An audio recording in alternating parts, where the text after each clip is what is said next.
الله نحمده ونستعينه ونستغفره ونعوذ بالله من شرور أنفسنا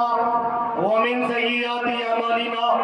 من يهده الله فلا مضل له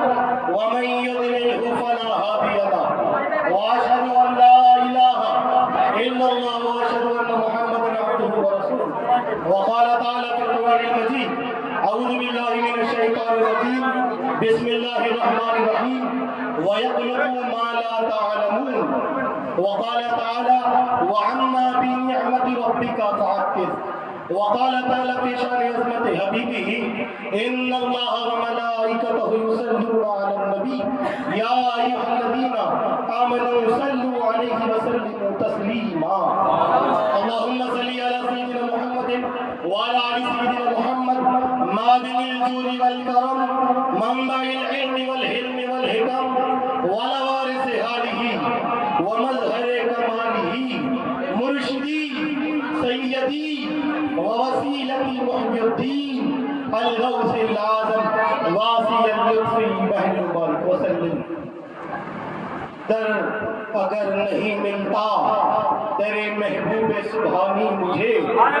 کوستی رہتی قیامت تک پیشانی مجھے اے جہنم جلتے جلتے ٹھنڈے دل سے غور کر کیا بچا نہیں سکتے محبوب سبحانی کیا بچا نہیں سکتے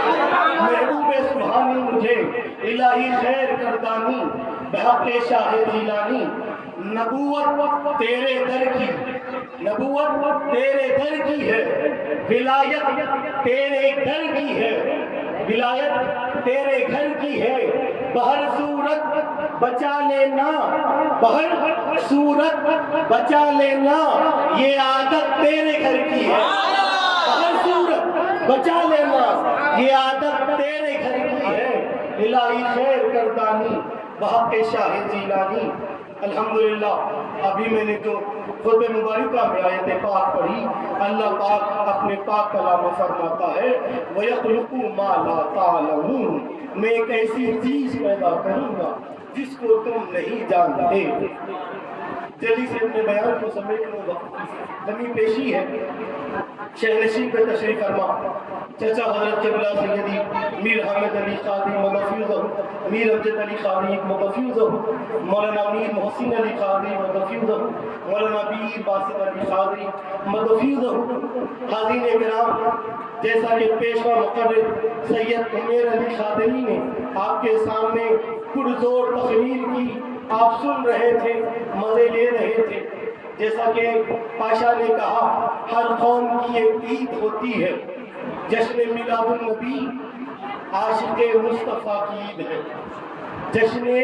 غوث پاک ہم قادریوں کی عید ہے پاشا نے کہا کہ میں اپنے بیان کو سمیٹتا ہوا اپنی تقریر کو لاؤں یہاں پر کہ نسبت بہت بڑی چیز کا نام نسبت جو ہے فرمایا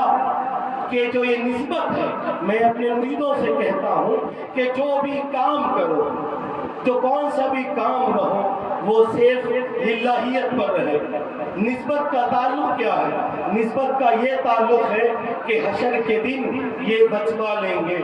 اب ذرا غور کریں ایک مرتبہ حضور غوث پاک جیلان میں بیٹھے ہوئے ہیں اور ایک شخص آیا کہا یا رسول یا غوث کہ میرا بیٹا میرا لحظ جگر یہ دیکھتا ہوں شب میں کہ اسے عذاب الہی ہو رہا اللہ غوث پاک کبھی میں آپ نے سنا کہ بہر صورت بچا لینا یہ عادت تیرے گھر کی ہے حضور غوث پاک نے کہا کیا وہ میرا مرید تھا غوث پاک نے کہا اس نے کہا نہیں غوث پاک وہ آپ کا مرید نہیں تھا تو غوث پاک نے کہا کیا وہ میرے مرید کا مرید تھا تو اس نے کہا یا غوث وہ بھی نہیں تھا پھر حضور غوث پاک نے کہا کیا وہ میری مجلس میں آیا تھا تو اس نے کہا یا غوث نہیں آیا تھا پھر اس نے کہا غوث نے کہا ارے سن کیا وہ مجھے دیکھا تھا تو اس نے کہا یا غوث نہیں دیکھا تھا تو حضور غوث پاک نے کہا کیا وہ میری گلی سے گزرا تھا کیا وہ میری گلی سے گزرا تھا تو اس نے کہا ہاں یا غوث حضور غوث پاک مراقبے میں گئے اور کہا اللہ جو تیرے محبوب کے گھر کے سامنے سے جائے کیا اس کے اوپر عذاب الہی ہو رہا ہے؟ کچھ دیر کے بعد اس کے عذاب الہی اٹھایا گیا۔ حاضریو سنو، اے تائیو سنو،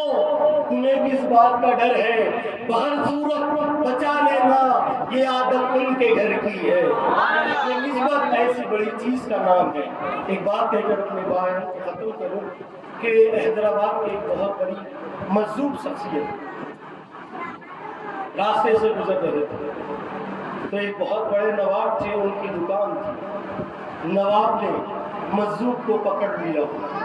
پکڑ کر کہا حضرت میری دکان میں قدم دو لے کر آئیے، 2 قدم 2 منٹ کے لیے۔ وہ مجذوب بزرگ بیٹھ گئے۔ مجذوب کون؟ یہ جو آج کل اتوار کے بعد کے پیر نہیں، مجذوب کو پہچاننا بہت بڑی بات ہے۔ آج کل کے دور میں تو ہر پیر اتوار کے بعد کے پیر دیکھے آ رہے ہیں۔ اللہ اکبر کبیرہ میں کسی کو نہیں کہنا چاہتا، مگر سن لیں کہ کیا ہوا یہ کہ حضرت کو بٹھایا گیا دکان میں۔ بٹھانے کے بعد مئی کا مہینہ تھا، گرمی فل تھی۔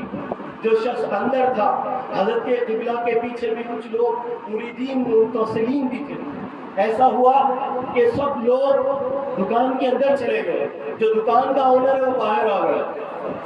دکان کا آنر باہر آ گیا، سب مریدین پیر صاحب اندر چلے گئے۔ جانے کے بعد وہ قریب جا کر حضرت سے کہا حضرت سمجھ میں نہیں آ رہا وہاں کا کیا ہوگا، وہاں کا کیا ہوگا؟ تو حضرت نے کہا